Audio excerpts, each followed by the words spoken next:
Hello, beautiful humans, and welcome to the Bitcoin Stoa. Today is October 14th, and it is my honor to welcome Joey and Len, who are the two charismatic and knowledgeable gentlemen behind the Canadian Bitcoin podcast. Guys, welcome to the Stoa, and thank you for being here. I'm just a figurehead, so all that it goes to Joey. I'm just there for the ride. So just a heads up for that. That's okay. To be honest, I'm a little disappointed you left out Handsome, the two of us. But I mean, it's your first time. I'll let it for slide. later. Our next appearance. I can't butter you up like in the first 30 seconds. Come on, no one wants to hear that. So for first-time listeners here today, the Bitcoin Stoa is a community-funded platform. If you enjoy listening, you can support the project by sending some sats to the QR code on our homepage at bitcoinstoa.com. With that said, let's dive right in, and I would love to start by hearing your respective Bitcoin stories, however brief or lengthy you choose that to be. Basically, just like how Bitcoin found you, and maybe the Cole's notes on your journeys of then to like where you are today. I don't care who leads off, but I'm curious to hear. Joey's first. All right. Oh man. Okay. Sure. First of all, it's very good to be here. I listened to the episode yesterday with Mario Gibney, who's a friend of our show, and so I'm excited to. I think, Len would say play a little defense today since we're not, queued up with a list of topics and whatnot. There you go. The Bitcoin story for us, and at least for me, I think we're pretty close, but I'll try and let Len speak for himself. 2017, maybe mid to late 2017, for the first time, a friend and I at work, who had been talking about it for probably more than a year, I would guess, eventually took the dive and grabbed the Coinbase app off the Play Store and started buying, little bits. I think the price was probably around 11 or 12,000 at that point, maybe a little higher, a little lower. And we didn't really know anything except NGU and the dollars that were, represented by the account totals. I didn't know much about hard money, Keynesian economics. Len and I are in sort of a different world, I think, both personally and professionally, than a lot of people who are in Bitcoin or were in Bitcoin at that time. And so, we were looking at that as a way to make money. And I think like a lot of guys, I think I was 28 or 29 at the time, a lot of guys that age, you're thinking about what the next step for you is. And so if you can make a little bit of cash on something like Bitcoin, while the hype is there and everything else, it checks a lot of boxes if you're a short-term investor. And so that's where we started. And this same buddy and I, were around for this huge crash late December of that year. I think I was out to dinner with my now wife, then girlfriend, at her work Christmas banquet, and it was a real eye opener. I'll tell you that, because even though I didn't have that much money there, watching that number drop, precipitously is too diplomatic a term probably, but it was pretty rough that first night. When the price was really falling out of the sky around the same time that Coinbase Ninja launched Bcash. And so, fast forward a little bit through the huge dive of that year or 2018, and we spent some time. I know I spent a lot of time learning and listening and trying to get to the campfire, like I always say.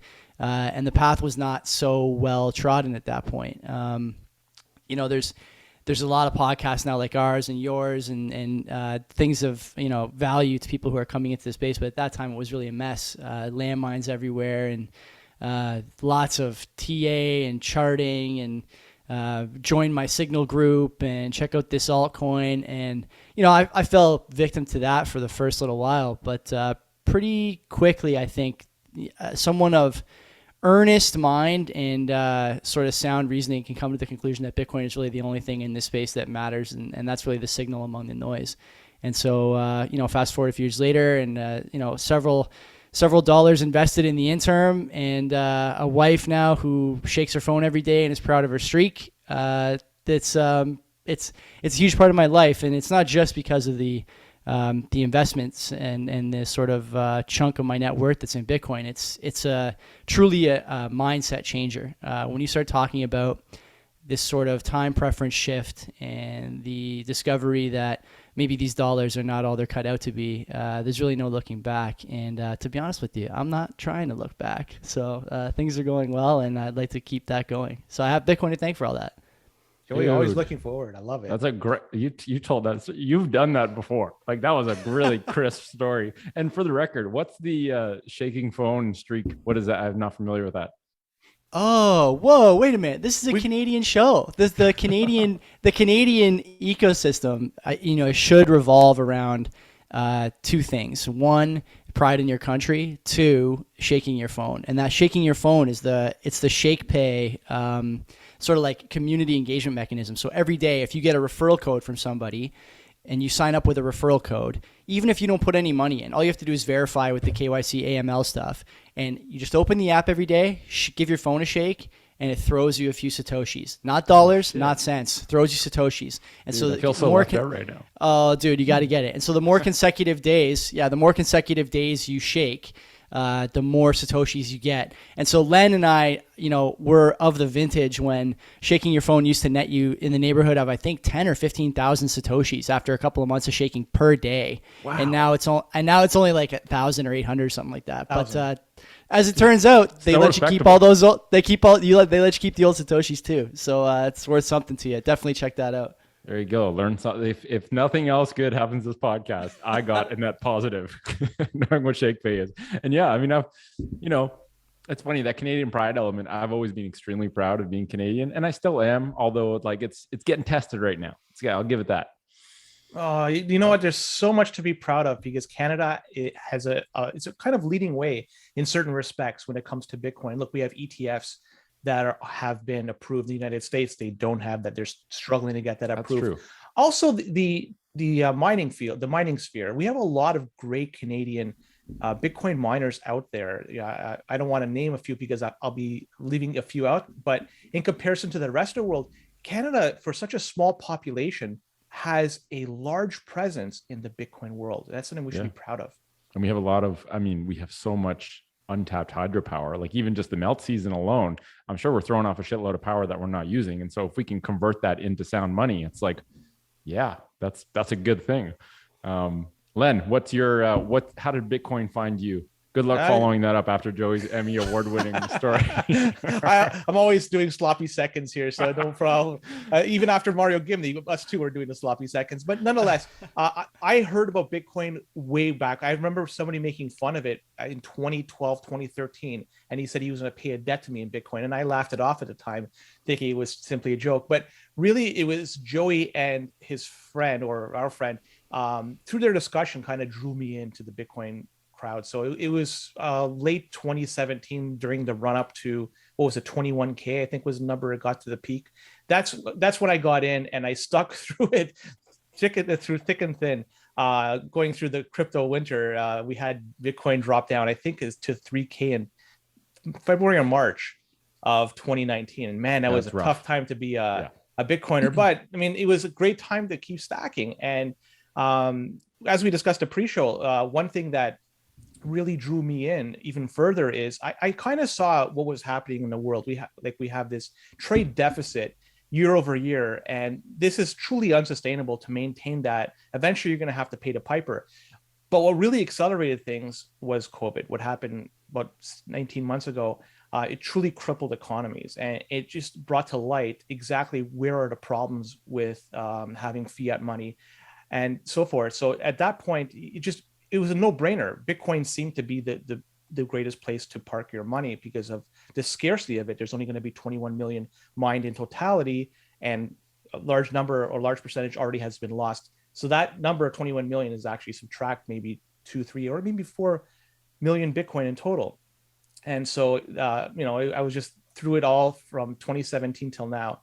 And I remember I did one Chad move, as Joey called it. I took some equity out of my home to put into Bitcoin earlier this year. It was a fair bit too. And you know what? I'm not looking back. And if I could take more out of this piggy bank of this house, I would do so, because I think that it's the greatest place to park your money.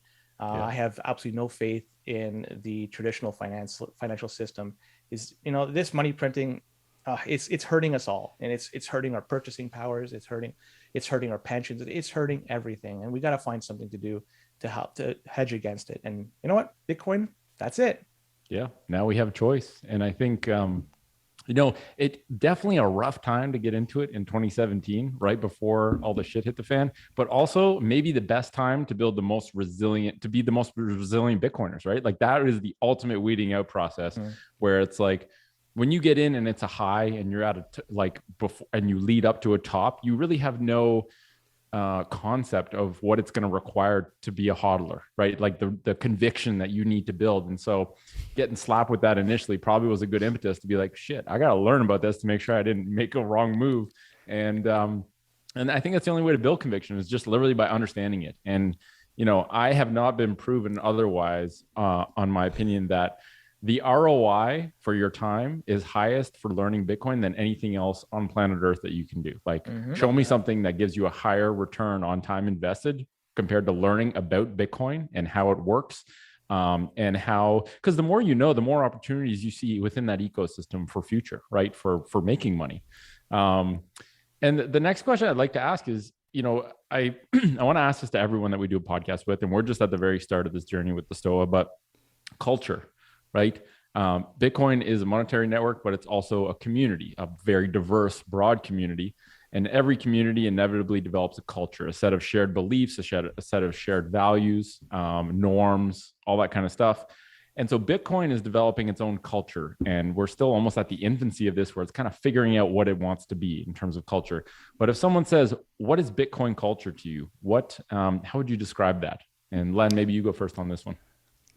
I think the Bitcoin culture, the way it's being portrayed by media and Twitter in general, it's toxic, and I think that there's some truth to that, because we have a hive mentality. Like, everything is kind of done collectively, and if you go against the hive, you're going to get attacked by us collectively.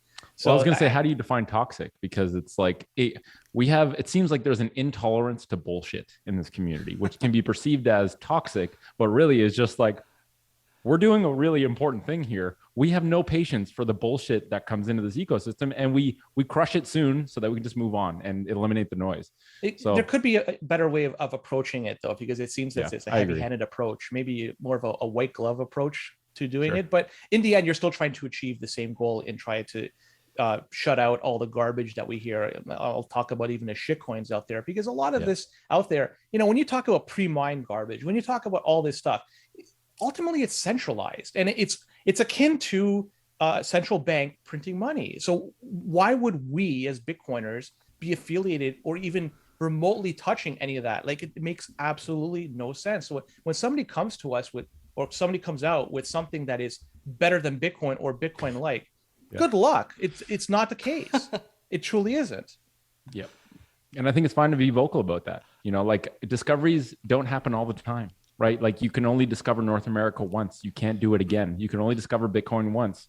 And, some of these people are probably well-intentioned, but you're right. It's like, I think I saw a tweet once where it's like, central banks print money, or fiat equals central banks printing money. Crypto equals everyone printing money. Bitcoin equals no one printing money, and just an agreement on how money should be made. And I'm like, that's the shit. It's that, but like, also the culture is, I think, to Len's point, there's like, on our show, I mean, I don't want to pump our show, but like, I'll say this: you can. It's a good show.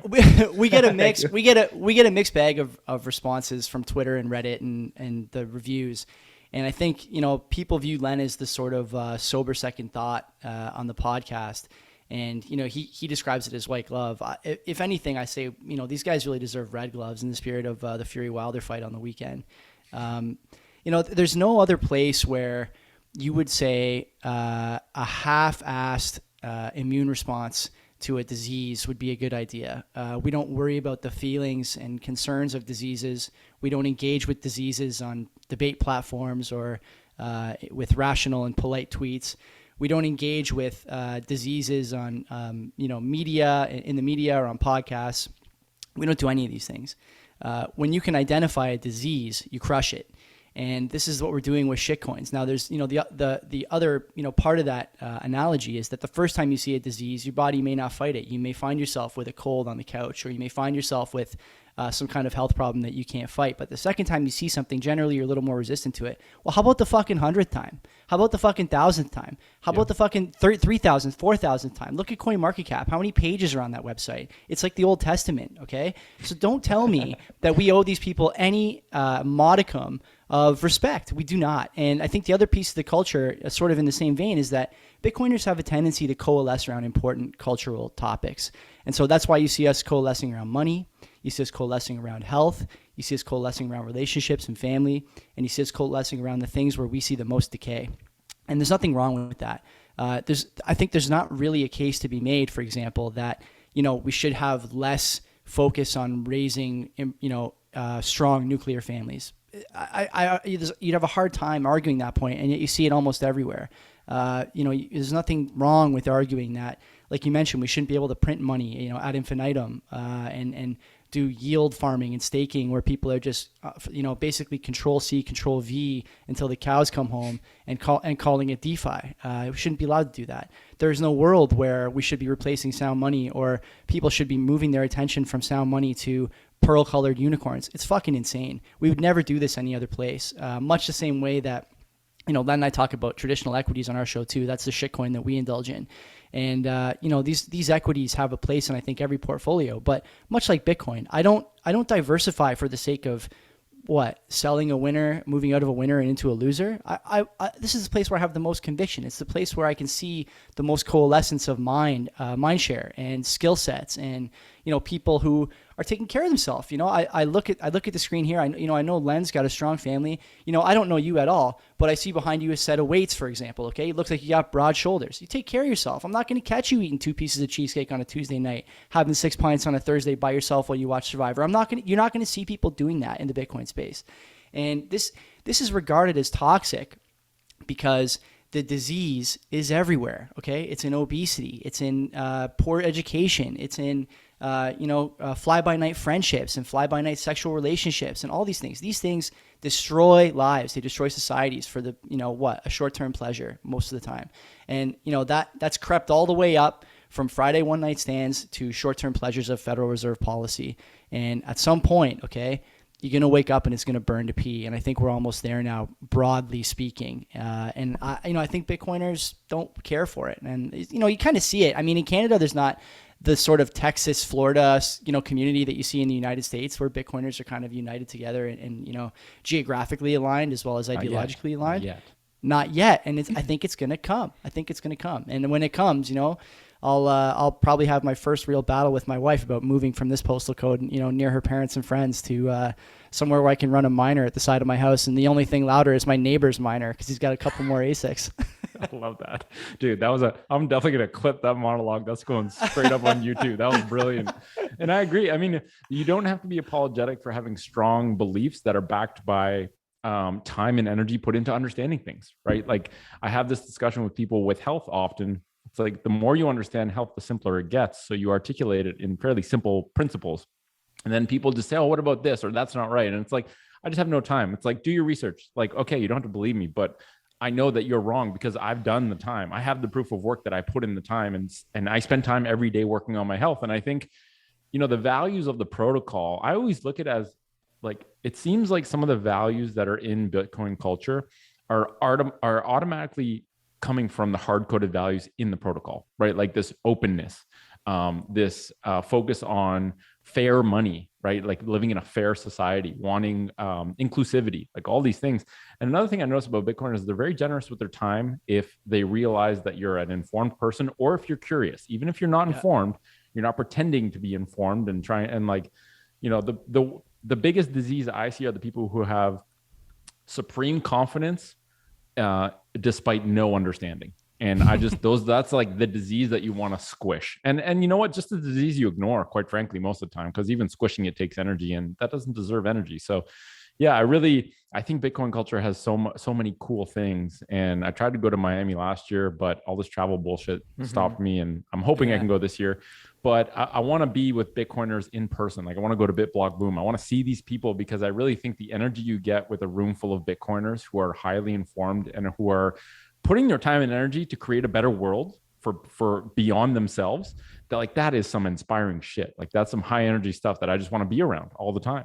Nick, the other thing I can suggest is if you're going to go to the Miami conference, make sure you bring an empty bottle with you, because Bitcoiners in general, it's highly swayed in terms of men versus women. So the lineup to get into the washroom over there is going to be through the roof. So bring something that you can relieve yourself, that you don't have to wait 4 hours in line to go to the washroom. That's just my only piece of advice to give you. Sorry, Joey. It's a good tip. I'll just practice. I'll train up my bladder to have a high tolerance so that I don't have to go very much.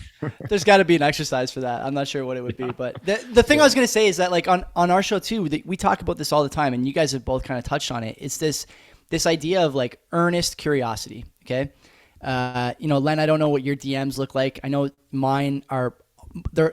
I get a bunch every day, questions about stuff like what happens when the block reward is gone. when it's just miners securing the network for transaction fees? What happens when, or if mining gets banned in America? What happens if there's legislation? What should I do? Should I buy ETF or the underlying asset? Should I do this or that? And sometimes it's questions about my girlfriend and I are not getting along, and you seem to have a good relationship. What's this? And I always think to myself, like, this person comes to you, they don't know you, they trust your opinion on something, and they give you what they're thinking and what their thought process is. And you can see right away, like you guys have both mentioned, this person wants to do better. They want to improve. They want to get an opinion from someone they view as a reasonable source for such a thing. And that's important to me. And the other thing we mentioned on our show is that these people are not part of what we often call the lowest common denominator. And it's basically this person that's been described here today, super strong opinion, very weakly held. There's nothing behind this thing. It's, built on a house of cards and a pile of sand, right, in a rainstorm. And this sort of thing is all over the place. It's the people who support policies like, taxable unrealized gains on assets. It's the kind of person who it's insane, right? And we've talked on our program a lot about this, and we may talk about it today. The thing I would always say to people, and I continue to say to people who think this policy is not going to carry, is ask yourself how many of your friends own a home. I would guess it's a fairly small number compared to, let's say, the number of friends who own a car even. It's probably more people own a home than a car. And then ask yourself if that number is growing or shrinking generation over generation. And then finally, if you really want to, twist someone's mind, ask yourself how many of the friends who don't own a home and don't own assets would vote a certain way for a $1,000 payout once, right? And the policy would change forever. They would never unwind that sort of policy. But right. This lowest common denominator, right? The people on the lowest rung of the ladder that are thinking short term because that's the lifestyle they live. They don't have savings. They don't have relationships. They're not building toward anything. They're sort of fly by night, indulging, right? It's difficult, man. It's difficult. And I think on our program, and it sounds like this program too, that what I've heard, you're trying to really raise the bar for this lowest common denominator. You don't want to give people an excuse to think this way. Here's what you should know about this policy or this token or this asset, this Bitcoin ecosystem. And here's how you translate it to something better in your day-to-day life. And it's worked for all of us, right? This is a great phrase you mentioned earlier. There's no better return on ROI than what you get for learning about Bitcoin. Truly, this is the case. I mean, maybe the first time you learn to try and bend the bar when you're bench pressing, you could probably push out like an extra 10 or 15%, because that's a good trick too, pushing through your heels. If you don't have anyone to teach you that, you're going to top out, your shoulders will be fucked. But if you learn that early, that'll help you. But Bitcoin, I mean, it's either first place or a very close second to that bending the bar thing. It's very important. Yes. Yeah, I can resonate with that tip. Another thing to consider, like what you're talking about, Joey, a lot of this, getting these $1,000 one-time checks or something like that, like it's essentially just kicking the can down the road. And this is what it is. It's just continually kicking the can down the road with no thought what are the repercussions of that. And what happens, you do this continuously. Well, you know what? You lost 5% of your purchasing power as a result. But you know what? People don't care. They shrug their shoulders because another check is going to come down the mail and pay them, basically buy their votes or keep them happy. It's terrible that we go through this. One thing Bitcoiners do in general is when they sink money in Bitcoin, it's a savings account. They're not putting that money in the economy. They're not putting their money to buy something. They're putting that money into their future. That money is locked away, securing their financial future. That is a different mindset than normies have, where they're going out there buying phones, buying cars, buying TVs, buying whatever. They're living for today. Bitcoiners, they're living for tomorrow. I just bought a phone and a TV, by the way. So that was kind of a direct shot. I'm actually looking at this TV in the other room. Maybe you earned it. You normie. I think in general, though, it's like financial responsibility, right? Like we talk about from the health perspective all the time. Like our goal at the Foot Collective was to empower people to take back responsibility for their health, under the assumption that like no one can do it for you. You need to have the willingness and the motivation to take back responsibility. And if you're ready for that, then we're going to try and put the best resources in front of you so that you can actually take action. And I think financial responsibility, those people who just want the $1,000 check, who don't have much in front of them to look forward to, they're really just taking the comfortable road of forfeiting responsibility to get something today, not giving a shit about what happens tomorrow. And, I do feel for them. I think there's a lot of people that are aimless and lack purpose. And I think the biggest thing is that like Bitcoin is a deep ass purpose, right? It is like literally, we're we're going to do this show called Bitcoin is ... And I have like 37 things listed because it's different things to different people. And that gives you a shitload of landscape to explore and to be like, okay, well, find the thing that matters to you and see how Bitcoin affects that. Because Bitcoin is literally changing everything. It's creating a brand new game that is changing everything around it. And, my hope is that it can give people a bit of purpose, and that podcast like this can maybe inspire people to be like, hey, maybe I should learn about this. At minimum, it will help conserve my financial energy. Like, it'll help preserve whatever wealth I've generated through the energy that I'm giving for that. And like, even just knowing that that is not the case with Canadian dollars is like a really valuable insight, right? Like that's financial self-defense, is just understanding how broken money is so that you can at least defend yourself. Let's talk about your podcast. Cause like, you introduced it, two guys at the kitchen table talking about Bitcoin. You guys are so refreshing. Formerly kitchen table, COVID restrictions now. Formerly kitchen table. It's real talk and it's a great podcast. You're highly informed. It's almost like, it looks like you guys are putting out really regular content. I think you're on episode 29 or something. And that's a significant commitment. So I guess my question is like, when did you guys start that? And like, what is your primary driving motivation to do it? Because podcasts are a lot of work. I want to talk about Breeze because this whole like magic of streaming money, I want to talk about that. But, before that came out, I did 150 podcast episodes for the Foot Collective. You don't really get paid to do podcasts, and they're a lot of work. And especially a good podcast where you're putting energy into thinking of what are you going to talk about, putting it together. So like, what made you guys want to do a podcast, and how has the process been so far? And like, what are the big learning insights so far? You go, Len. You give your side of the story, and then I'll tell them why you're only giving half the truth.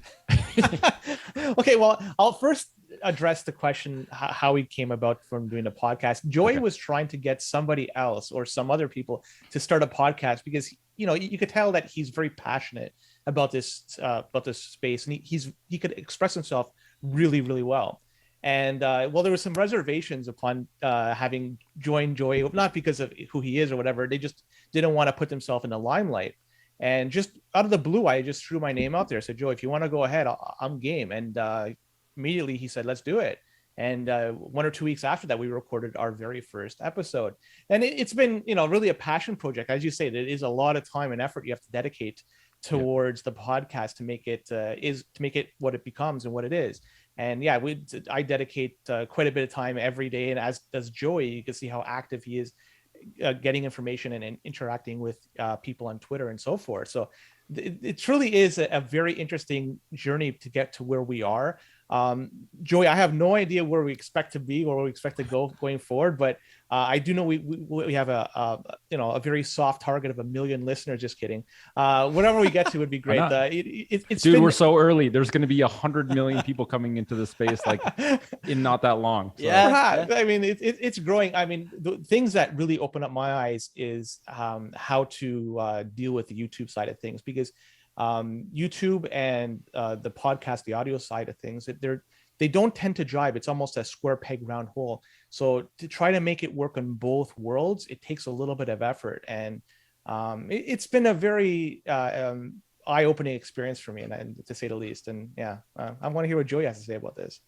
I'll say two things to start. One, the first time we recorded an episode, Len came to my house and we sat in my kitchen, I think for close to 3 hours. Len, it was like 2.5 hours, that first episode. It was the second episode was the 3-hour marathon that you had to leave to pee a couple of times. That's right. Yeah, I had to empty the bladder. So there was some growing pains in like the format. As far as the show origin, I think Len described it pretty well there. I was looking for a co-host for a long time, and I've done some other podcasts. I did one on the Osheaga Music Festival one year, and I still do one with my brother-in-law, who's an electrician, and a friend of mine who's an engineer, called Two Whites and a Blue, where we, talk about a lot of the same things that matter to Bitcoiners, relationships and sort of society and the ups and downs of being a millennial, more or less. And subscribe to that chat. It's a very good podcast. Please subscribe. Yeah, I mean, it's a bit of a different vibe, mostly because I'm like 2 or 3 beers deep. Usually we do it on Friday nights. It's fun though. I love listening. Yeah, whenever the three of us can get together, it's unfiltered is the best way to put it. I mean, Brita is not going to sponsor us anytime soon. So Britas are overrated. P.S. Yeah, I know. Tap water for life. So the Len is right about the origin of the show. And when COVID kind of started creeping in last spring, we had a decision to make. Either Len could keep coming to my house because I have all the gear, like the Zoom and the mics and all that, he can keep coming to my house and risk the fine. You know, I have good neighbors, but who knows how good they'll be on the night that he's there. And the other option was we get a Zoom account or something and we start doing this remote, and we go from there. And so that was what we decided to do. We grabbed the Zoom, or I think we were using Zencaster or something at first. And Len convinced me after some arm twisting to start doing 2 shows a week and to put the stuff on YouTube. And so he's making this case to me that the show will grow more on YouTube, and, you know, we got to put stuff on both fronts there if you want the show to grow. So eventually I agreed, and we started doing 2 shows a week, one nooner or interview, and then the flagship that records and streams Mondays. So, you know, on the side of growth, and, you know, you mentioned it, we don't get paid. We've had, I don't know, Len, what do you think? Yeah, I mean, well, half a dozen. Well, you do a little bit because you're the first podcast I ever streamed some sats to. So they're not amazing. a lot, but Thank you. So there's one streamer. We got to stream them back. I'm guilty of not streaming enough sats on Breeze. I got to start doing that. But yeah, so like we you know, we've had a number of pretty reasonable sponsorship offers. We haven't taken anyone up on it. We may at some point, but, you know, at the end of the day, the thing that the podcast is meant to do for us is give me an outlet to speak on Bitcoin and the importance of Bitcoin and, you know, what I think about it. It gives my wife an opportunity to not hear me speak about Bitcoin and tell her how I feel about it. And so it's sponsored, you know, by your wife in theory. You know, I'm sure Len's wife appreciates it too. I know she's a bit more into Bitcoin than my wife, but I doubt she's as into it as he is. And so there's those 2 things. But then the third thing is, you know, it's something, again, when we've talked about this, it's something to be proud of and something to stimulate your mind. You know, when you learn about something new, and, you know, whether it's Len sending me the research for the week, 'cause he usually sends to me maybe 24, 48 hours. So it's kind of fresh when I see it and fresh when we record. Whether it's looking into those stories and kind of stimulating your mind and coming up with an opinion on something and defending that opinion, or whether it's learning about hard money, whatever the case is, it's important to do that as you get older. Not just because it's good for your, you know, mental health, but also because there's just not so many opportunities to do that as you get into your 30s. You know, like I just turned 34, and, you know, it's not that I don't like my job, but I'm good at my job. It's not particularly stimulating. It's something I've mastered, right? And I think a lot of people are in that same boat. Your relationship is not new generally at this age. You're married or having a kid or something like that, right? Like you're in the flow state. And so this extra stimulation is just so good. And there's days, I got to be honest, right? Like Len will probably attest to this. There's days when Len will send me the research on a Saturday afternoon, and it's blank on my end until Monday at 4:00. Then the show records at 6:30. And sometimes I get busy. I still play a lot of sports. I do some charity work and whatnot. And it's not always the thing I want to do the second it comes up. But I'll be damned if by the time I'm not finished reading that first story, I'm not ready to go. You know, I'm hyped. I'm hyped to record every night. And Len continues to twist my arm. It's looking like a piece of licorice these days. Doing the live streams now where we engage with the audience and answer questions from them and you know, get feedback. And I just think that the podcast is such an easy vehicle for something like this. You get to put your ideas out there. They're in the arena. People are attacking you, defending you, and you got to do the same to your own ideas and to the ideas of others. And there's really no better way to build up, you know, a thick skin and a sort of rational defense for your ideology than putting it out in the public sphere. You can lock yourself in a bubble if you want, but it's not going to do anything for you. And so this has been a really great experience for me as well. I think for you, Joey, it's been therapeutic more than anything else. For me, it's partially therapeutic because, you know, with my no coiner rant of the week, it seems to be a great place for me to vent my frustration. But it's also, I'm kind of stepping out of my comfort zone and I'm trying to expand my horizons and grow as an individual. It's just helping me to do so. I've learned so much more just since starting the show than had I known before starting the show, just because I'm kind of not forced to know what we have to talk about at the week. It's just I have to talk about it with some sort of knowledge and conviction. And if I fail to do so, we're going to lose listeners and viewers at a rapid pace. So I have to know it, and I have to be able to defend my position. And it's just been a fantastic journey, and I look forward to see where we're going to go from here. Yeah, and you say I have to, and it's really that to me is like that's purpose, right? You find meaning in doing this. It's like it's my duty and responsibility that I've accepted and created for myself to understand this and explain it to others. And you know, when I was doing podcasts for TFC on the health related side, it was like a really powerful experience. Like 3 things really stood out. Number one, if I was going to talk about I'm a physio by training. I don't practice anymore, but the way you talk, if you're trying to explain knee pain as a concept, so someone can listen to an hour and a half podcast and be like, I understand what I need to look into and experiment with to figure out my knee pain. To describe it like that, you really have to learn it deeply, right? Like if you want to understand something deeply, teach it. And that, for me, that was the podcast.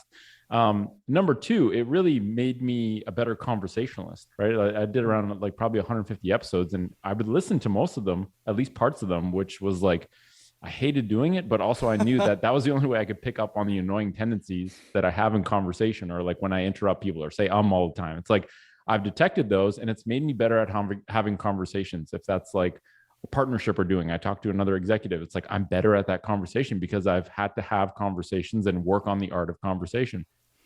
And it also lets you just connect with cool people. Like I got, like Twitter. And if it wasn't for your podcast, I wouldn't be talking to you guys right now. And I think that the serendipitousness of podcasts and Twitter in the Bitcoin space allows you to just connect with cool ass people that you otherwise wouldn't. So it's like, we don't get paid to do it, but we get a lot of benefit from it. Otherwise we wouldn't do it. Right. So I think the podcast medium is just a very powerful one. Humans actually learn way better by ear than by eye. The only reason I took over was because back in the day, pre-internet, the only way to spread a thought throughout the planet was to write it and then copy it to a bunch of other physical pieces. That way you could get it out into the world. But humans learn much better by hearing other humans talk in an authentic conversational form instead of written.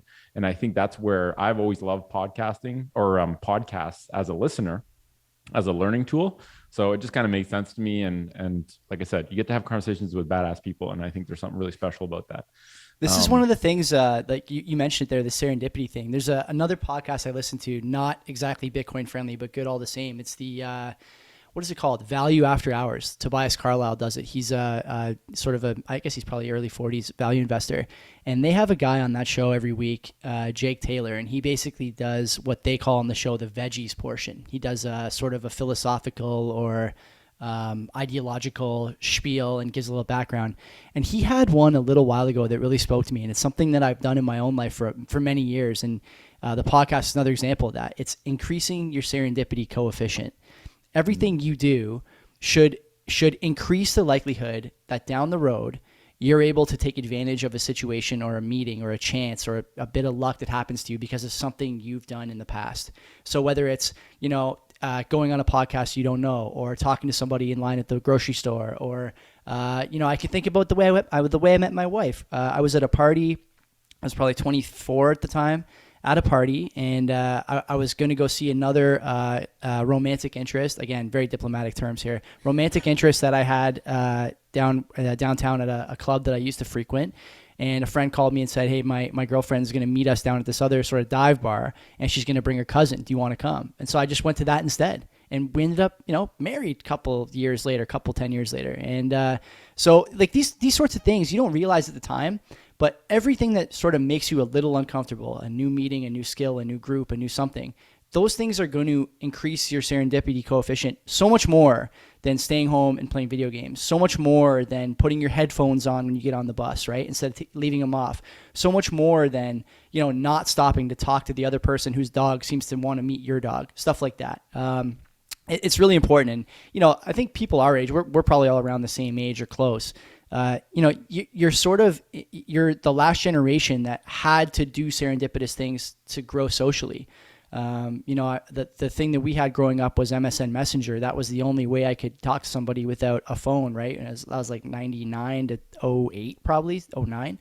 And, now kids have cell phones, Twitter, Instagram, TikTok. Everything they do is not in front of someone else. And so they're never really in a situation where they're being forced to come out of their shell a bit. And without those situations, those other serendipitous opportunities, they're very hard to take advantage of because it's just so far out of your comfort zone.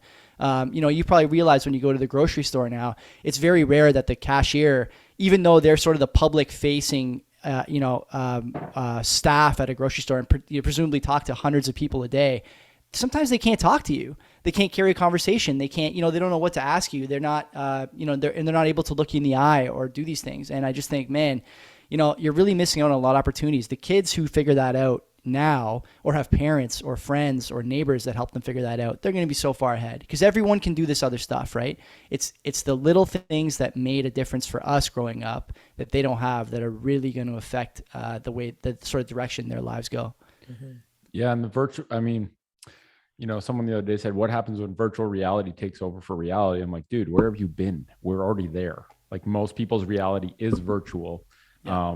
And with TFC, we have these 5 pillars of health. And one of those pillars is community. What is TFC? Can you give me some background on this? I know you're a physiotherapist because I listen to you and Gib, but I don't know what TFC is. I see you got a shirt with a foot on it there for people who are listening with audio. I'll give you the Coles notes real quick. TFC stands for the Foot Collective. 5 years ago, I realized that everyone I saw in clinic had fucked up feet. And I was like, I wonder why. That's weird. We're not supposed to have fucked up feet.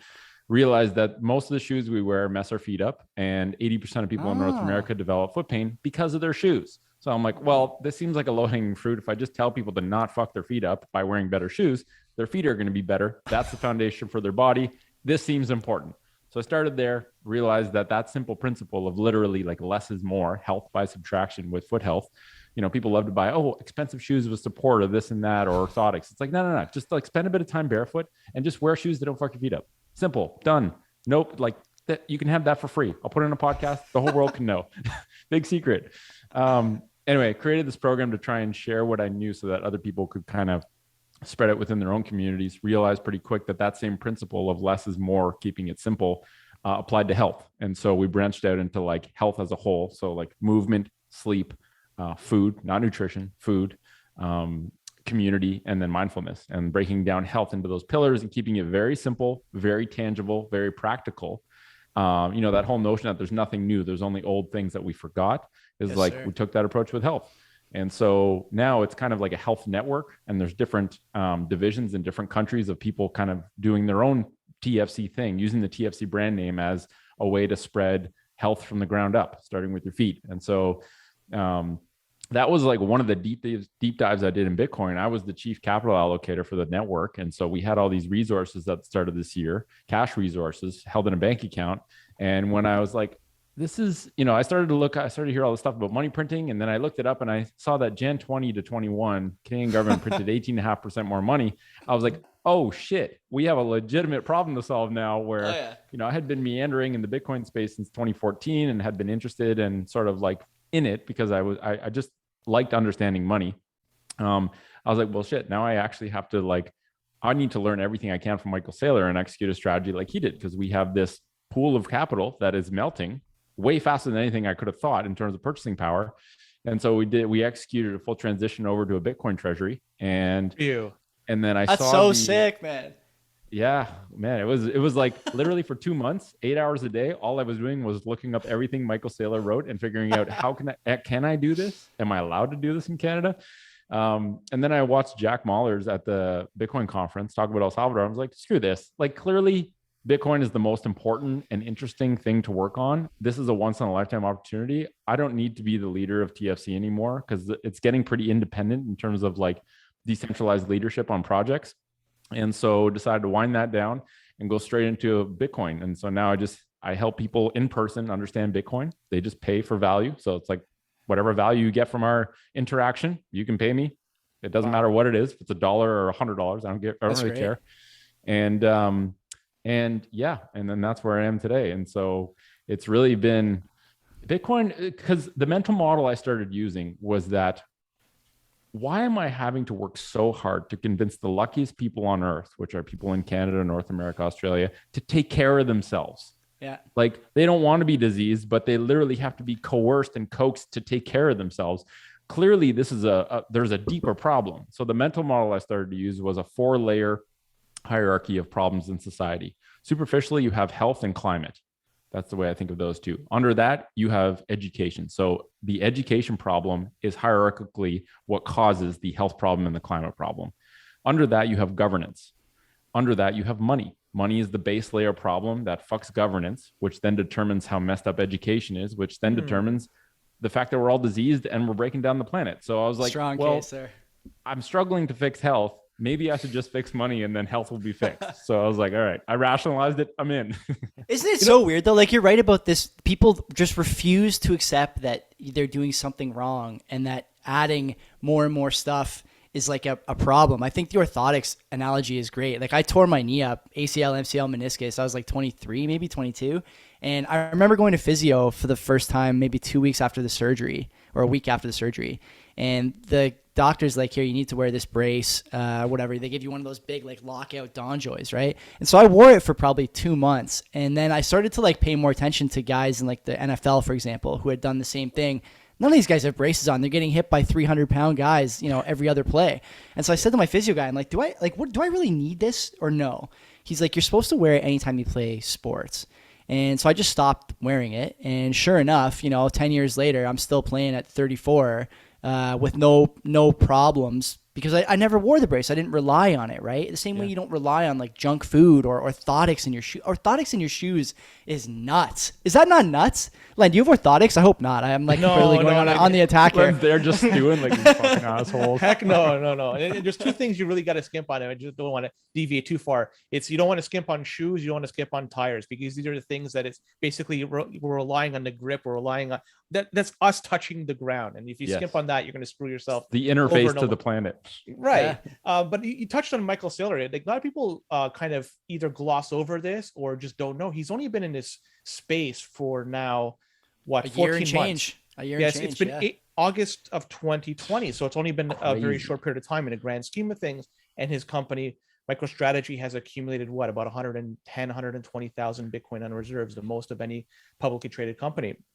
So there's lots to learn from Michael Saylor. His approach seems to work, and you got to spend a time to understand it. But one thing both of you guys touched on, it's basically you have to take ownership. And with people, they are not taking ownership of their own choices because there are the two C's. There's the choices and consequences. One leads to the other. And if you're not taking ownership of what you're doing, you're trying to have somebody else pay for your sins. And this is the wrong way to do so. We have to take ownership of what we're doing. And once you do that, you're able to then take control of your life.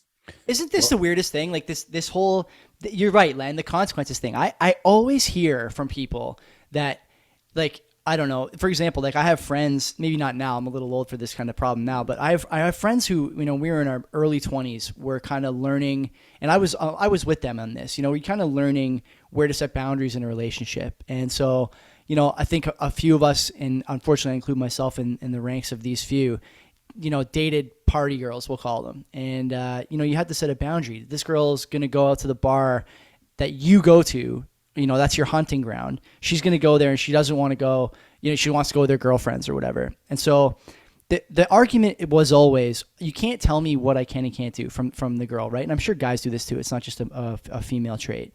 You can't tell me what I can and can't do. It's a free world. It's my choice, whatever.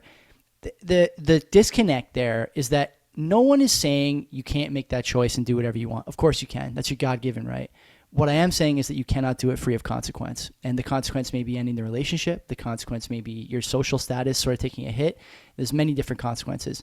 But this idea that you can do whatever you want and not ever have to face the music, whether it's with fiscal policy or deciding what bar to go to, it's permeated now all over the place. And you see this in politics and in money as well. It's a very dicey proposition to continue down this path where there is no tangible consequence for failed policy. But there's we're no here accountability, now. right? No. Like there's the artificial removal of consequences, right? Like here's a prime example: Air Canada, shitty run company, right? Shouldn't be alive. It's a fucking zombie. Canadian government bails it out with money that we pay them in our taxes, so that Canadian government now owns Air Canada, and Air Canada has to do anything the Canadian government wants them to do. Those companies need to be allowed to die. This is how nature works. The ineffective things that are taking up a disproportionate amount of resources and not giving value, they die. And then the new things come in, they take that value and they use it productively, right? Like nature mushrooms do that. In the world, economic world, those companies dissolve, they go bankrupt. They either, their shards get purchased and someone builds something better. So when we artificially remove the consequences, right? If Air Canada has no consequences for being shitty at doing business, then it's like the ultimate moral hazard. And it's such a goofy thing. And this is exactly what money printing is as well. And it's self-terminating. So like, why would we just allow this to continue on when we know full well it cannot continue indefinitely? And the longer it continues for, the more painful it's going to be for everyone. It's such a goofy thing that we find ourselves in. And I think it boils down to the fact that people making decisions aren't qualified to make those decisions, and they don't have a deep enough understanding with how complex the world is to know the consequences of what they're doing. Nobody's right? challenged them to date. No, That's the I problem. know. And without having anybody challenge them, they're going to do this in perpetuity. And Yeah. you just need something to stand up and say, enough is enough, or here's an alternative. That's going to be the sticking point. And that's going to be the point in time where hopefully change will be done by the people in power. But unfortunately, by that point, it's too late. We lost faith in them, and they lost control. And they're just not qualified. Like, don't give the new codes to like a dumb 13-year-old. Like, don't give the keys to the country to a drama teacher that doesn't know what the fuck he's doing. Give it to someone who has. Yeah, we don't want to touch on that. Dude, it's so crazy. Anyway, let's get off that. Well, hold on. Let me tell you something else. The thing that I'll mention here is that, and I've tweeted about this. This is not like a fully fleshed out idea, but I think that you guys are both touching on it a little bit. It's this idea that the institutions we rely on to really deliver to us quality outcomes for day-to-day operations, things like, this Air Canada thing, for example. These institutions, Air Canada and the government, and sort of there's many others that are sort of in the same vein. I would call them sort of peacetime monoliths, where these guys have never had to operate in a truly adversarial environment. And banks, so universities, I would it's add all those these in there too. It's all these things, right? Education is a great example of peacetime monolithic institutions. So these guys, for, I don't know, what do you think, 100 years, close to 100 years probably in North America and Europe, have never really had to compete on the grounds of merit against another sort of up-and-comer, disruptor, whatever the case is. Sure. Media is like this too. And so now what you're seeing is these guys are not only unable to adapt, but they're so sort of full of sort of full of corruption and entrenched in their ways, and destined. The ship has become too big to steer, so to speak. And you got all these little smaller disruptive players, and Facebook's a good example of this. I'm not a Facebook stan or anything. I hold some Facebook stock, but I look at Facebook and I think Facebook has its share of problems. Like, the algorithm does, certain things to certain populations that maybe are unfair, or they're unwilling to sort of participate on its face, and still Facebook kind of forces their hand with the doom scrolling and whatnot.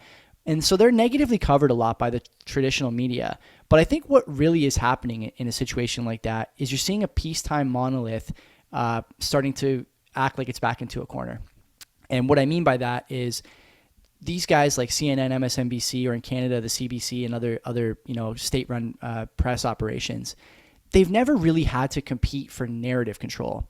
And so now, whether you agree with Judy down the street about what's going on with something like, the cerveza sickness, or whether you agree with TFC, about whether you should wear shoes all the time or not, isn't really important. What's important is that there's a second perspective here that now is going to compete in this arena where there wasn't before.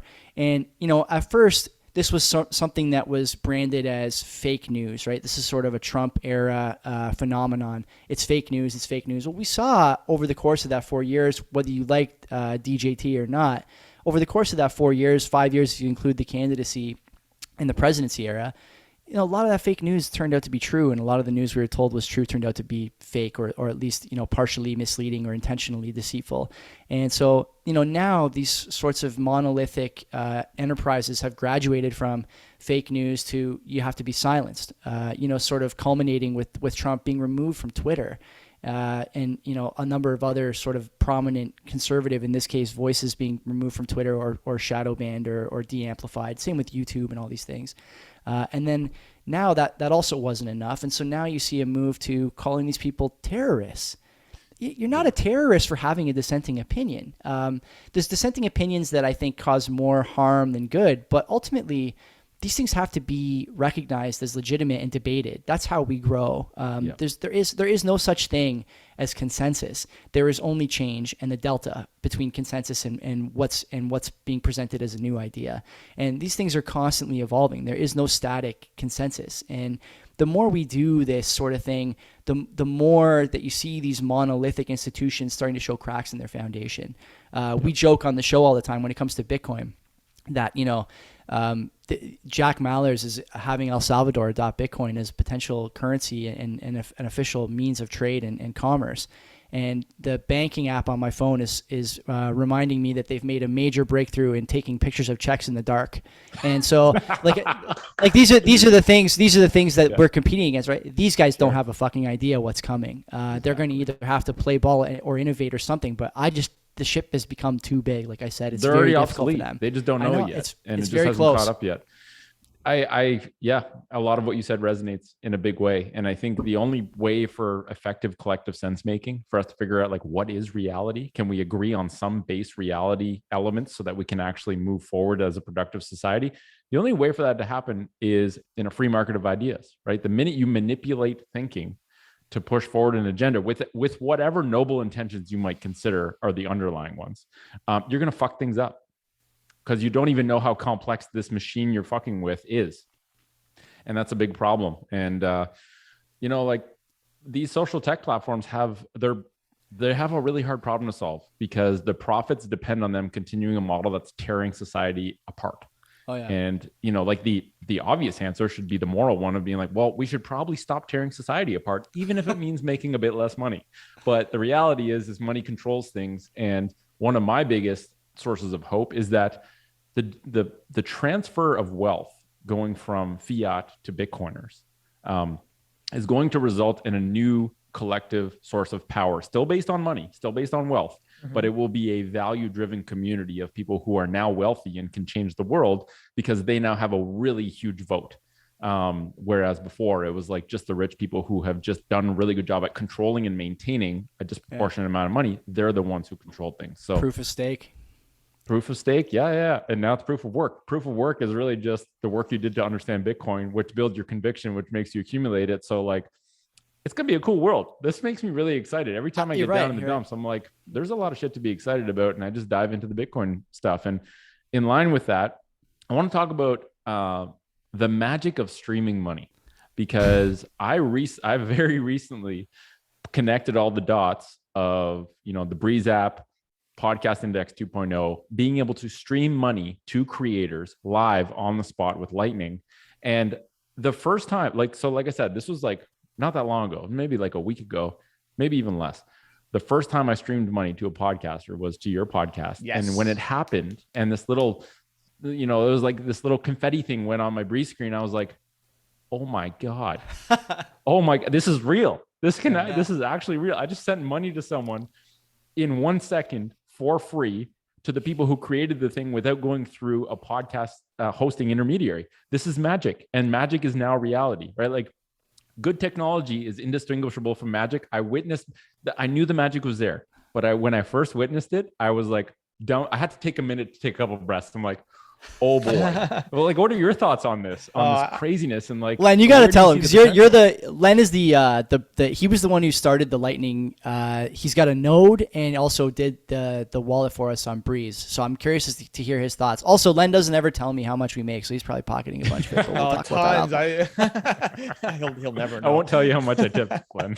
Or I won't tell Joey. But one thing I just want to say is, like, first off, thank you for tipping us. I've said it before. Like it's always very humbling for anybody. It's not a radical. I don't care. I mean, hey, still one Satoshi, I'm still very humbled by the fact that somebody's willing to give away something. It's just as much about moving the network forward. It's just as much about that. It's not about the amount. It's about the tech. The tech works. Here's the use case. I'm fucking doing it for a penny or $1. It doesn't matter. It's moving it forward.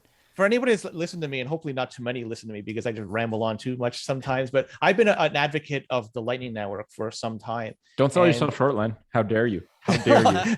I'm a realist.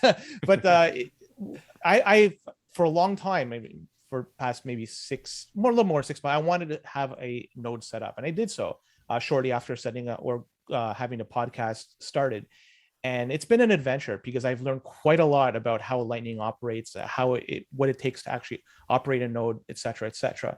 And through the whole process, I came to realize just how easy and seamless it is to transfer Satoshis to somebody else. It doesn't matter if they're located in the other side of the world. It's without boundaries. It just works. So you could send Satoshis instantly, cheap. It's a great way for settlements. And that's one of the arguments about Bitcoin that people have had. It was a very expensive way of settling transactions, which is true if you're using the on-chain, but the layer 2 Lightning eliminates that whole problem. So all these shitcoins that came out as a result of the slow and expensive transactions, like the Litecoins, like the Bitcoin, Satoshi Vision, et cetera, Lightning has made them irrelevant. Yeah. You could keep everything within the ecosystem of Bitcoin, and it just simply works. You experienced it. You saw you could transfer or stream sats to us through listening to our show, and it's done just instantly. And there's no interaction in your part. All you have to do is just put how much Satoshis you want to stream per minute or per 10 minutes or whatever, and it just does it. And you can just see the Satoshis just stream out of your wallet, and it streams into ours seamlessly, just absolutely seamless. And it's incredible to see what can be done. One thing Lightning will be able to do going forward, and a lot of people aren't talking about this, but I've been saying this for some time, it's going to take a huge bite out of MasterCard and Visa, because merchants right now who use, and every merchant uses MasterCard or Visa, you're paying a premium for doing so. I don't know what exactly is the fee, 1%, 2%, 4%, whatever it is. 2.9. You know better than anybody. Even higher on Amex, right? Amex is like another, order of magnitude above that, like three and change, right? So it's That's high. criminal. Everywhere. I mean, we have a Shopify store for TFC. We put over $1 million to the store every year. We pay 2.9% of every transaction, sometimes more. God. And yeah, I mean, when Strike basically just fucked Visa. Imagine it's eliminating just a time thing. that. I mean, 2.9%. they instantly blockbustered MoneyGram and Western Mhm. Union, and Yeah, that was pretty I know. special. Yeah, and then Visa's going to be a slow bleed, I think. Western Union came out. It's been reported that they're going to lose about $400 million as a result of what's going on with the Lightning adoption in El Salvador. And so that 2.9% that you quoted us as the premium you have to pay for using Visa cards, that's going to be pocketed if you are to adopt Lightning, because you're essentially paying millisats, thousands. And Visa's service is not that good. Like, we get chargebacks from people who got their package. We have a tracking confirmation that they received it, and they just say, "Oh, we didn't get it," and then they get sided on, and so we get ripped off the product and the money because Visa is just a shitty service. You can't fight with Visa, right? That's another peacetime monolith, man. That's another good example. Yeah. And the cool thing is that if we're playing chess here, they don't really have a move. Like, you either join the interoperable global system, which means that all the work you've done to put in place the Visa network no longer carries value. Like, that is you can either join the internet, or you can keep your old vintage internet that no one wants to be part of anymore because it's too expensive and it's no value added. So the coalescence of the PayPal network, of the Venmo network, the Cash App, like all of these networks are essentially going to be made redundant, because if you don't join the global standard, the interoperable global system, you're going to get left behind, and like they're going to cling to that for a while. But so Len, when you were setting up your node, like I just recently set one up. So I have a Pi, and I did Umbrel. And do you do the same? Yeah. And dude, I have a Pi, but I used. Should I just step away here? Like, I have nothing to add to it. Should I get a glass of water, take a nap? I use Raspberry Blitz. It's a different flavor, but ultimately achieves the same thing. You have a full node, so I would imagine you have a 500 gigabyte or 1 terabyte plus hard drive SSD. Yeah. So you needed that to download the core I'm not itself. a techie guy. I'm not a real tech guy, Joey. So like I tried setting up a node 2 years ago, and as soon as command line prompt popped up, I was like, I'm done. No, this is not my game. I'm not there yet. Umbrel's done a very good job at making it more seamless. It's built on Linux, and Linux, if you haven't used it, it can be a steep learning curve, because there's a lot of commands that you have to know, and because it's a very low level operating system, you could easily screw things up without doing too much to it, and you set yourself back quite a bit. And so Umbrel's done a really good job to make the whole thing much more simplified for people like you that just don't have the technical knowledge, or really don't want to read up on it because of limited time. Because let's be honest, who wants to read about Linux when you don't really need to know about it? And it was something on my list for a long time, and I just one day I was just like, you know what, I need to do this. I just need to. I literally just need to take the time, make the commitment. And then I did it, and it was like syncing. And I was like, is that all I have to do? Yeah. No. I was like in shock. And Lightning has a little bit more energy going into it to open channels and understand how to rebalance channels and stuff. But it literally is just how motivated are you to learn? How much does it matter to you? How motivated are you to learn? And how resourceful are you? Right? Like, I think really taking responsibility boils down to being resourceful. It's like not stopping. Some people take longer to get from A to B than others, but if you don't stop, you get to B. And so it's really just like, you know, regardless of whether it's getting a wallet or organizing cold storage or, you know, figuring out multi-sig, it's really just like, how much do you want to learn about it, and how resourceful are you to figure out the resources and to just like mess up a lot of times, and eventually you get there. The one thing about Lightning, when you set up your node, and if it's done properly, I'm not sure if you had the honor of earning Satoshis through routing fees for somebody else, but that is one of the greatest moments. If you haven't done it yet, if you haven't achieved that, once you do it, you'll understand, because that means you are part of the network. You are a link in the chain, and it's making the whole thing work the way it's supposed to. Explain that a bit, Len. Joey's buying a Raspberry Pi on Amazon as we speak. I do want to do it at some point. Like, maybe it's a winter project for me. Because like, I don't really have an excuse, right? I do the show. I'm, you know, whatever, LARPing as a Bitcoiner on this threesome now, because I'm the guy without the node. But I do want to do it. And Len actually, you know, when he was talking to us, you know, myself and a few of our friends who are like Bitcoin enthusiasts, Bitcoin advocates, about his process. You know, Len, you were pretty descriptive of some of the problems you hit, and our group luckily had some answers for you. I know our buddy who we refer to as Manny Monero had already done it.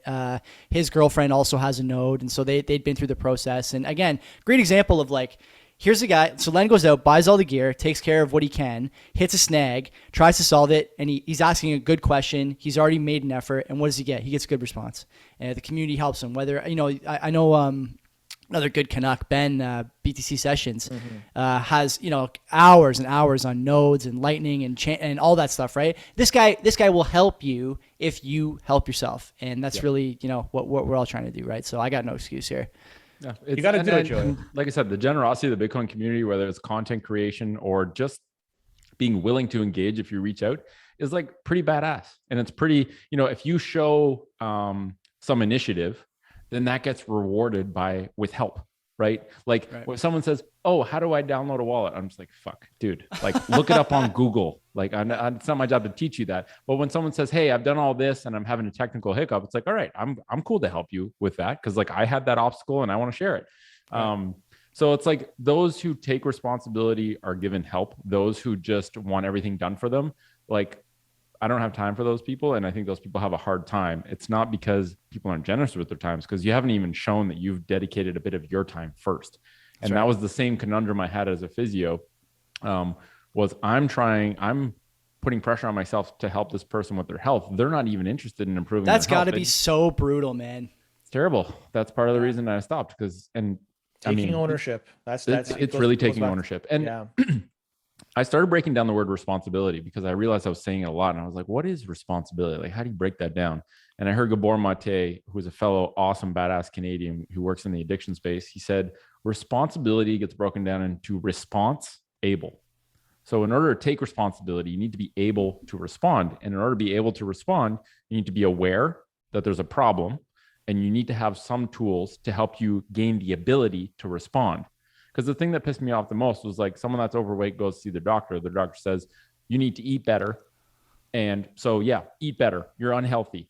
And it's like, well, I fucking know that. I'm fat. I know that. But you're not giving me any tangible tools to act. You're telling me to take responsibility. You're giving me no tools or awareness for me to actually become able to respond to this problem that I have, which I know very well. And so I think the big thing is, like, if you're going to expect someone to take responsibility, then they require access to the tools and the awareness to gain the ability to respond.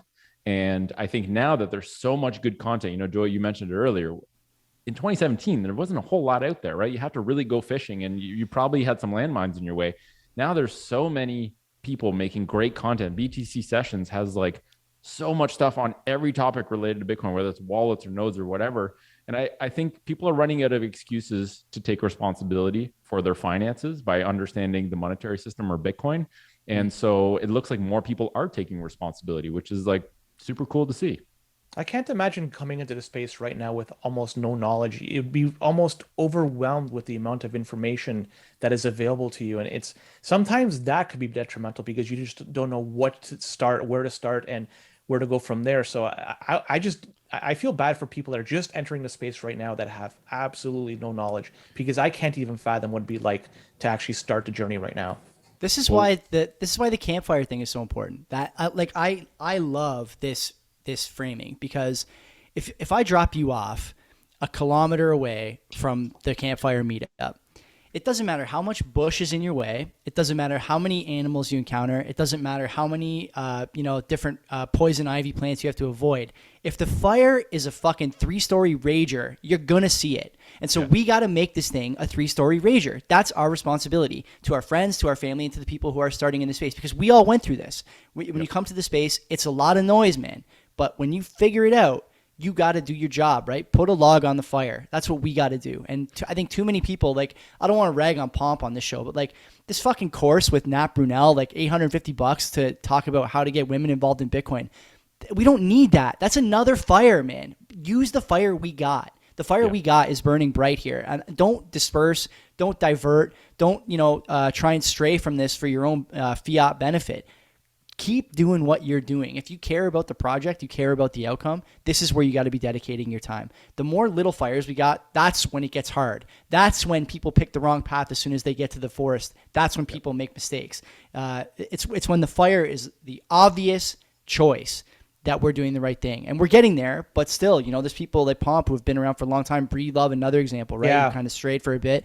The temptation is there. I'm not saying everyone's immune to temptation, but certainly some are worse than others as far as their, and it's not like it's not a speculative thing to say. The dedication is not there. Pomp is, if you look back in Pomp's history, I hope you don't want to get Pomp on this show at some point. If you look back in Pomp's history, if he didn't want to come on because of this, he's not the right person to come on the show. he's shilling stuff like the one miner years ago when home mining was not even an option. This thing that kind of goes from Ravencoin back to Ethereum and some other stuff, and it's the hardware never upgrades, and that was a huge cost to people, and I'm sure people bought that because Pomp endorsed it. And you can look all down the line, man. He's got a YouTube channel. He's talking about NFTs and altcoins. He's done a lot of things, Joey. I mean, there's one thing that he's done at Sovereign, which is working on the DeFi section of Bitcoin. So he just has his hands on a lot of different pots. Some of them good. And some of them they are bad, and it's not subjectively bad. They are truly bad. And does he know? Like, does he know what he's doing? He's a man trying to just pat his pocket. He's a man of fiat, man. He's feathering the fiat nest. There's no doubt, right? Like I look at the action, and I think the only thing that ties these things together is that this guy wants a thicker pocketbook. That's fine, but don't sell me as someone who's big on the mission because I'm not buying it anymore. And there's a lot of people like that. And I don't want to become like that. Me and Len, now I'm rolling downhill. Me and Len have talked about this because we when we started looking at sponsors for the show, we didn't take any because we didn't want to censor what we said. And if we do end up taking a sponsor, it's going to be because they told us we can just keep doing what we're doing and they'll just throw us a couple bucks for a picture on the slides or something.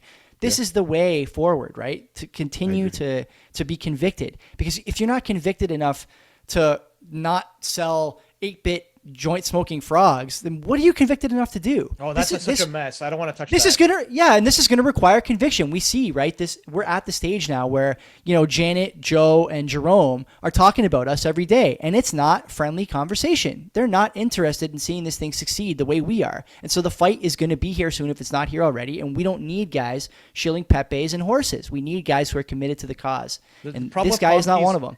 He is at the forefront for somebody that is just going to get into this space because he is there tied to traditional media. People are probably watching CNBC and see his face, and they're going to think this is somebody that is in bed with the Bitcoin community and he's speaking from the heart and he knows his stuff. So that's the problem. When somebody's going to be first coming into the sphere, they're going to look at him and think that he is somebody that has knowledge and they're going to listen to what he's saying.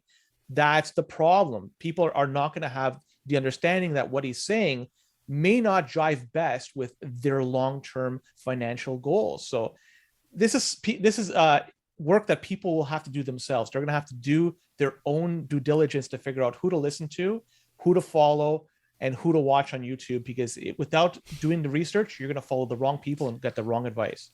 Yeah, and when you said, Len, that there's almost overwhelming amounts of content, and this is a similar theme in health where it's like people don't need more information, they need clarity. And clarity actually usually comes from trimming the fat so that you avoid them getting distracted. And the goal with the Stoa from the very start was number one, Bitcoin only forever, only Bitcoin. That's it. It's the only thing that matters. It's really not even a Bitcoin platform. It's a sound money platform. Bitcoin is the only sound money.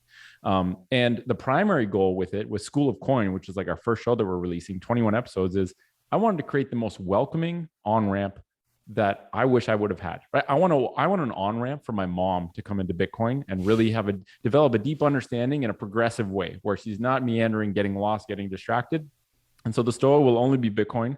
It will always be only Bitcoin.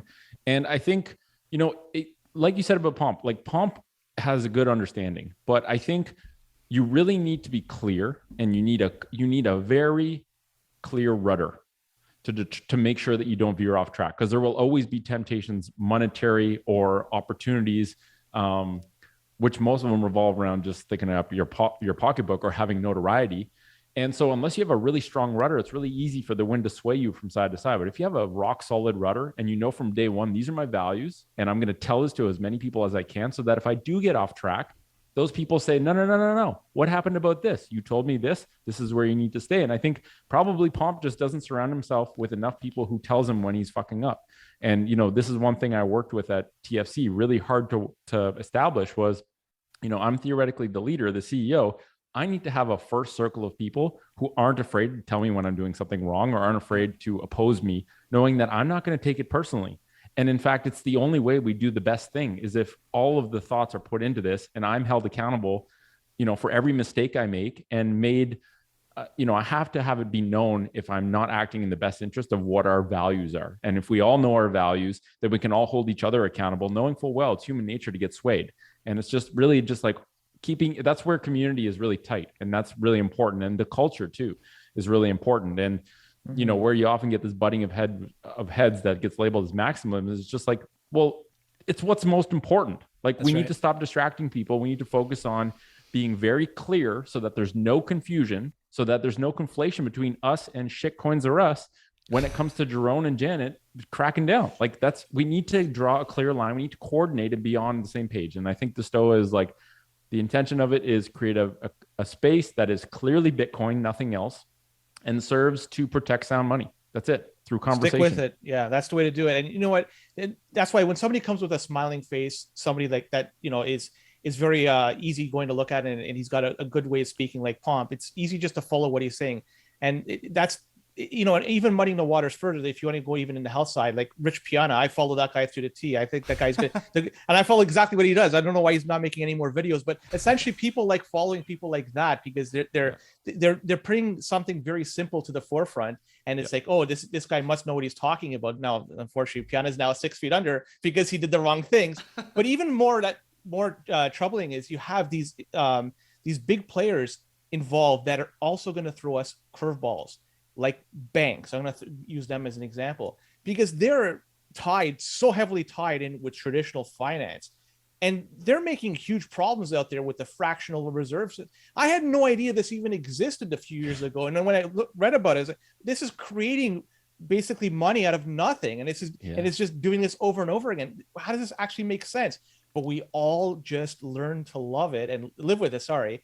And it unfortunately just created this massive bubble that's going to eventually burst because it's a system based on debt, and they're going to start feeding us information that we probably don't need to hear, but it's worth it for them to try to shill that information to us because it's in their best interest for them to shill it to us.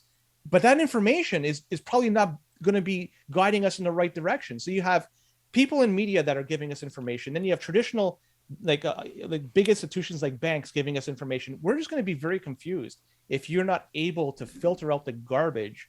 And the signal to noise ratio is totally out of whack, and it's going to remain like that for a long time.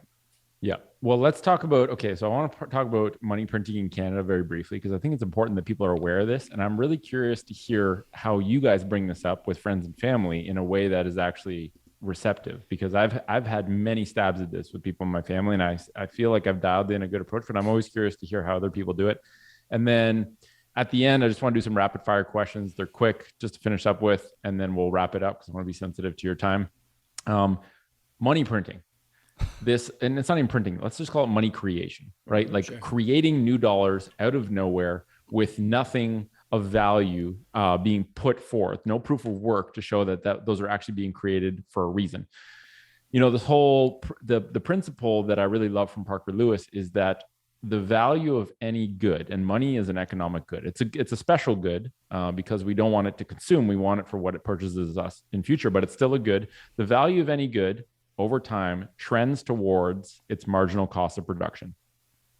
That to me is like a very powerful principle, because if you understand that Bitcoin costs energy to create, and the amount of energy needed doubles every 4 years effectively with the halving, and the marginal cost of creating $1 Canadian is zero energy, is a button click, like whatever the joules of energy it is to go for any trillions of dollars amount you want. Like, we have to know that eventually the value of a Canadian dollar goes to zero because the cost of production is zero. So I looked up some numbers, and I heard this from Samson Mao the other day, worded this way. Canada created more money in the past year than it has in the past 40 combined. Mm-hmm. And I just had to let that simmer a second in my brain. And I was like, oh, that can't be right. No. I think you worded that wrong.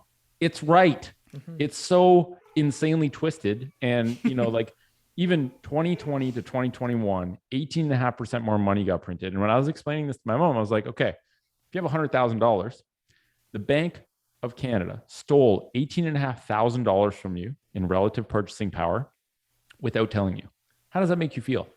And my mom's retired, so she's depending on this nest egg she has to pay for the things for the rest of her life. So she is the one that's being most fucked over by this.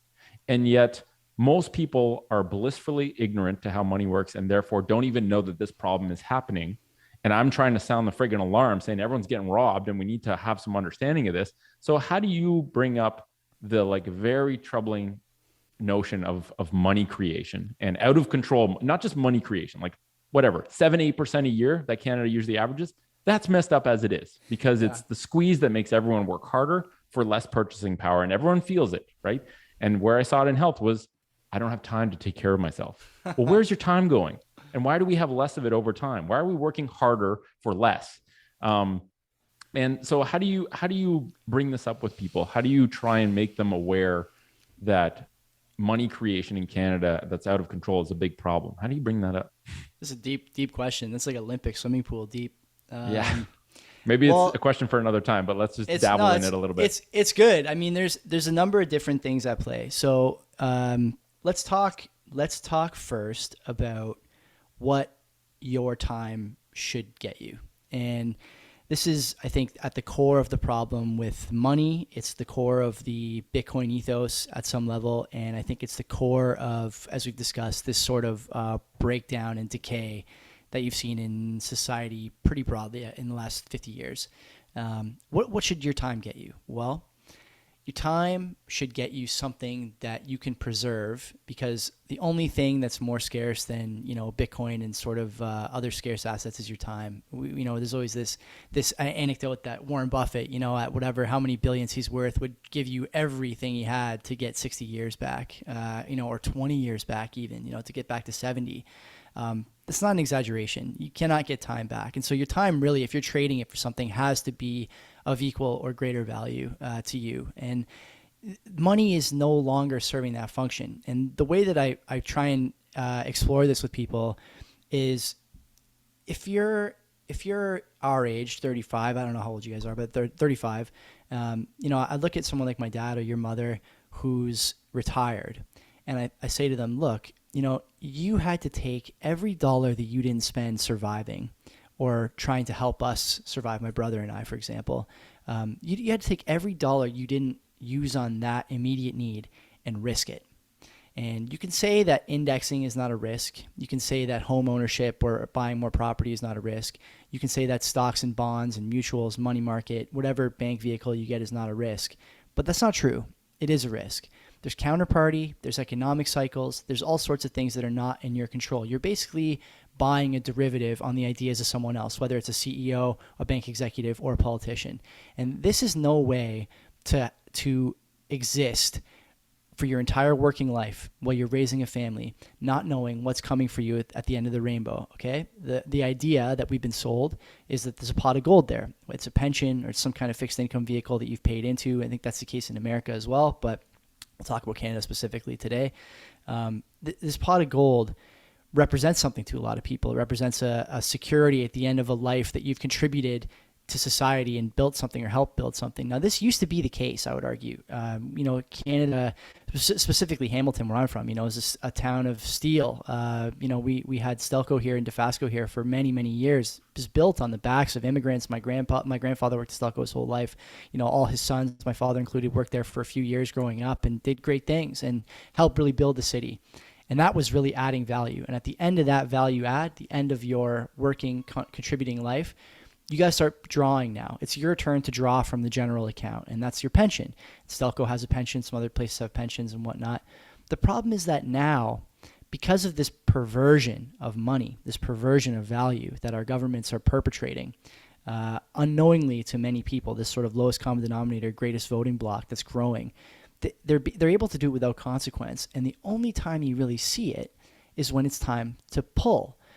If your pension grows at 4% a year, how many years have you given back in terms of gains, quote unquote gains, in purchasing power over the last 18 months? Several, at least. You've given back close to a decade probably in true inflation. I know that BOC and other central banks will tell you that they don't include luxury goods like homes, gas, and fucking red meat Food. Or whatever. Yeah, exactly. Yeah, as long as you just eat nothing but ants. You don't need a home. It's fine. You don't need food or a home. Live on the food street. And shelter is excluded from that. Yeah, of course. It is. We could talk about that too. There's reasons for that. But anyway, I digress. You really see it at the end of the rainbow. And so, when my father bought Bitcoin years ago during 2017, after him and I spoke about it, 2018, one of the ways I was able to convince him was like, look, every dollar you didn't spend, you're risking. You don't know truly what's going to be there. That's not right. It's not right. And then on top of that, you have to give it up so that not only are you forced to risk in an index fund or some other money market fund, you're forced to let someone else benefit from it by ripping off a peer of yours through the loan and fractional reserve system, which, by the way, Len mentioned fractional reserve. We haven't actually had legitimate fractional reserve here for almost 30 years. 1991, 92? Yeah, we don't have that here anymore. You don't have to keep anything in reserves anymore if you're a bank, a commercial bank. So fuck all that noise, okay? That's not true anymore. So these guys, if you're trying to explain to somebody how important money printing is, you just talk to them about risk. Do you think you should have to risk everything you don't spend to survive in order to enjoy the last 20 years of your life? If you do, well, I got a solution for you. It's right in front of you. You're living it. You're working it. But if you don't, I got something else you might be interested in, and it's this thing here. It's Bitcoin. And to me, that's the most really easy way to hit home with somebody, is this idea that you're going to work your whole life and risk everything you don't spend eating, and you're not going to get it back. Maybe there's no way for you to know. There's people that have experienced a lot of experience out there, like people that are older, they could see it. It's easy for them to see the inflation that has taken its hold in society. I could just use my dad as an example. When he came to Canada, he had nothing, and he had to take a job that if he was able to get minimum wage today, he'd be like, what the hell? That's a lot of money, $15. Because when he first got a job, he didn't make anywhere close to $15. But $15 an hour can't afford you basically anything. Like you're struggling to survive with that in certain markets. Right. So it just goes to show you that inflation is hurting a lot of people out there. That the people that are in the bottom of the bottom of the ladder, and even the people in the middle of the ladder. So the people that have experienced it, and people have been here for a long period of time, but even people that just haven't experienced it all that much, they're even younger. Just point to the gas station. Just look right now. I'm not sure what the price of gas is in your neck of the woods, but I saw it yesterday. Here was $1.40. That's incredibly high, because not too long ago it was maybe $1.10, $1.20. I haven't filled up in a while, but this just happened in a very short period of time. It's gone up 10, 15, 20 cents. When you have stuff like that, those are the things that could really impact somebody's viewpoint, because it's immediate. They're like wondering, why am I spending an extra 20 cents per liter of gas? Well, there's a reason for that. Money is being printed. And I'm not sure if Joey probably knows the answer to this, but Nick, do you know how much bonds the Bank of Canada is buying every week? I know the number. I want to just make it to, starts with B. Yes, it starts with a B, but do you know how many bonds they're purchasing weekly right now? I kind of don't want to know, but I do. The number right now it's 2 billion, and this is actually reduced significantly. At the onset of COVID, it was $4 billion a week. 4 billion a week is a lot. 2 billion a week is a lot. 2 billion every darn week. And in fact, you could actually go into Bank of Canada website and see how much they've bought every day for bonds. In fact, they just last week, one day alone, they bought $700 million of bonds in one day. It's incredible to see. It's super messed up because that money goes to them. And what are they spending it on? I don't know, $60 million to convince us to take a medical procedure, regardless of whether we need it or not. Like that's literally, they're trying to keep the lights on. It's unbelievably twisted, but it's two schools of thought. Essentially what happened with COVID is they are trying to borrow their way out of this whole problem versus what happened in 1929 when there was zero intervention. They just let the market do its own thing, and it did its own thing. But what happened there, it took almost 30 years for the market to recover. Somebody that had money in the bank, so money in the market in 1929, they didn't recover that if they kept the money there for 30 years, essentially their whole working life. So you had these two school of thoughts. Do you do something like they did now, or you do nothing like they did then? I don't know what is really the right answer, but either one, you're going to have a problem in the end. It needs to be solved. And the people in charge right now decided, you know what, it's best to print money to try to make ends meet. Okay, fine. They've done that. We're going to have to find a way to mitigate against the inflation that's a result of that. And Bitcoin is a fantastic way to other thing too to consider is that, you know, when we're talking about like billions and trillions, these are numbers that get thrown around a lot now. Like Nick, do you know how long a trillion seconds ago was? I literally read that the other day but I can't remember off the top of my head. It's like it's basically in the middle of like dinosaurs, basically. Yeah. It's like fucking so long ago, but no one realizes, right? They're like, oh yeah, trillion. That's what we do now. It's a trillion. I hear this on the news all the time. We're gonna do a coin for a trillion here, a trillion. Like does a $1 trillion coin scream to you that this is a regime with a lot of miles left on the tires? It does not scream that to me. You know what I mean? Here's a good one, Joey. So if I get, or I'll say it to Nick, actually, if I give you $1 million a day, $1 million a day, it will take 2,000 years and you still only have $750 billion at the end of that. So $1 million a day for 2,000 years only equates to 750 billion, but it doesn't hit the trillion mark. A trillion is insane. And now they're doing another stimulus or infrastructure bill, $3.5 trillion in the States, and it's going to be costed out. It's going to cost nothing to the taxpayers. It's zero. Get out of here. Like, people are being desensitized to these numbers. Like these numbers that were formerly unthinkable are now just like the norm. And I kind of zoned in for a couple of days. I went real deep into the magic of large numbers and probability. And like, why can't someone just guess your private key? And I was like, holy shit, there's like numbers that are like quintus sextillion, and I'm as like, many stars as there are. It's a whole different level. Yeah. Money printing's fucked up, and my honest hope in my heart is that Bitcoin will hold money printers, money creators accountable, so that they're going to slow their roll and actually have something to be like, you can't do that anymore. Like, my hope isn't that the existing system implodes, because it's going to be a huge amount of suffering for all of us included, even the Bitcoiners, because we're going to be left picking up all the pieces. My hope is that we transition to where it gives some sort of accountability metric to ensure financial responsibility is held, right? It's like they can't just create a shitload of money now that they have something holding them honest. My utopian hope is that Canada would just adopt a Bitcoin backed dollar and actually lead the pack. I mean, we have the mining infrastructure in place. We could do something pretty cool. And I have an idea for the Bitcoin Party of Canada that I'll bring up some other time, because I think it's like a fun thought experiment. And maybe we do a Friday night riff podcast on what that could be. I think that'll be fun. But to finish off, I got some rapid fire questions I'd like to ask people. Short answers, brief answers. There's no wrong answer, but just sort of let it go off the top of your head. And maybe I'll do tic-tac-toe. We'll do two each. I'll call it your name, say the question, just give it an answer, whatever answer comes to you. So Len, let's start with you. What does a Bitcoiner mean to you? What does being a Bitcoiner mean? Saving for the future. Okay, powerful. Joey, what's your favorite mobile wallet? Green wallet. Green wallet, and why? It's convenient, lets you pick sats per byte on the sends, and has multisig, though I haven't fired it up yet. It has multisig now too, which is dope. Okay, powerful. Len, what's your favorite Bitcoin company to work with, if you work with any of them? ShakePay. Okay, nice. Yeah, shit. I got to remember that. I got to look that Joey, what's your learning practice like these days? If you have anything regimented, like what's your favorite medium to learn from? Like, is it videos or books or podcasts? And is there any particular time of day that you like to do your learning when it comes to Bitcoin? Same flow all the time. I wake up 6:30, 7 o'clock usually, depending on the day for work. Much to my wife's chagrin, I'm at the kitchen table, laptop out, got a podcast on. It's always the same. I don't seek to explore a topic right away, but without fail, I hear something that I want to dive into. And before 8 o'clock, 9 o'clock, I'm usually diving in. And, from there, I flesh out my ideas to my lovely other half over dinner and see what she thinks. It's always the same. I don't really understand this because you listen to it all day and I do not. And then I hit Len with it on Monday nights. All right. When you can buy unlimited amounts of steak and whatever you want, she will get it. She will get it. It's okay. You can bring her along in terms of the knowledge for now. Wagyu steak. I love that. Wagyu steak. Len, what's your favorite Bitcoin book to recommend to a noob? Bitcoin Standard.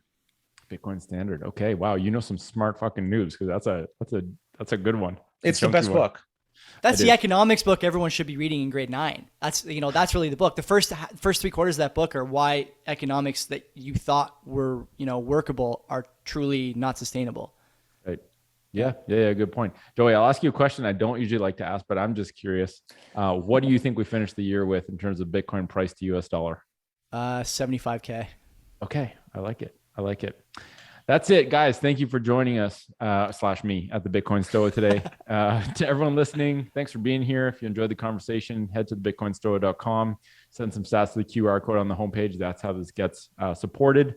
Len and Joey, I really appreciated the conversation. I look forward to many more, whether they're recorded or not. You guys are doing awesome work with Canadian Bitcoiners podcast. Anyone listening, if you haven't heard their podcast, please listen, check them out. If you like what they're doing, get a Breeze wallet opened up, get some Lightning channels, or you don't even have to open Lightning channels, but open up a Breeze wallet, send them some stats. These guys are doing awesome work. Gentlemen, thank you for being here. And for everyone listening, we'll catch you next time. Ciao for now.